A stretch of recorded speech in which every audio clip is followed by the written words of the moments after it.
Hello, welcome to my YouTube channel আগন্তুক। আজকে চলে এসেছি বন্ধুরা, দেখো বার্ড ফ্লু টিকা নিয়ে। বার্ড ফ্লু,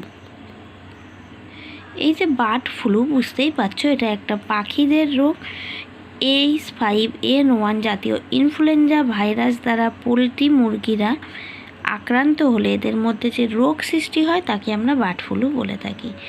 এই বার্ড ফ্লু টিকা আকারে যদি পরে দেখতে পাচ্ছ যে যতটা আমি দেখাচ্ছি এখান থেকে এই যে অংশটা তো তোমাদেরকে লিখতে হবে, তাছাড়াও এই যে অংশটুকু আছে এটাও লিখতে হবে।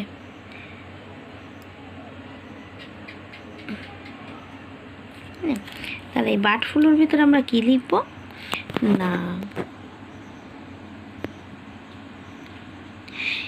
H5N1 জাতীয় ইনফ্লুয়েঞ্জা ভাইরাস দ্বারা পোলট্রি মুরগিরা আক্রান্ত হলে এদের মধ্যে যে রোগ সৃষ্টি হয় তাকে বার্ড ফ্লু বলে। বার্ড ফ্লুতে আক্রান্ত হলে পাখিদের নাসারন্ধ্র থেকে জল বেরোনো, ডায়রিয়া, চলাফেরার অসঙ্গতি, ডিম পাড়ার হার কমে যাওয়া, ডিমের খোলস পাতলা ও ভঙ্গুর হওয়া, আকার পরিবর্তন, চোখ ও মাথার ঝুঁটি ও গলার মাংসল উপাঙ্গ প্রভৃতি ফুলে যাওয়া এবং পালক কুঞ্চিত হওয়া ইত্যাদি লক্ষণ দেখা যায়।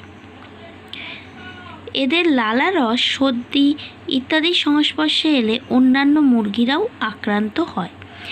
এই ভাইরাসে আক্রান্ত মুরগির চামড়া, মলমূত্র ও রক্ত থেকে এবং কাঁচা মাংস খেলে বা সঠিক তাপমাত্রায় অর্থাৎ 70 ডিগ্রি সেলসিয়াসে 30 মিনিট রান্না না করে মাংস খেলে মানুষও এই রোগে আক্রান্ত হতে পারে। প্রথম দিকে জ্বর, গলা খুসখুস, বমি, ডায়রিয়া, চোখের সমস্যার মতো উপসর্গ দেখা যায়। তারপর সংক্রামক অত্যাধিক হারে হলে শ্বাসকষ্ট ও নিউমোনিয়া দেখা দেয়। পাখিদের কিভাবে তাদের প্রতিরোধ করবে? পাখিদের উপযুক্ত টিকাকরণ, আক্রান্ত পাখিদের শনাক্ত করে তাদের আলাদা করা এবং এদের মাংস ও ডিম না খাওয়া, এই পাখিদের স্পর্শ করার আগে গ্লাভস পরে নেওয়া ইত্যাদি ব্যবস্থা করতে হবে।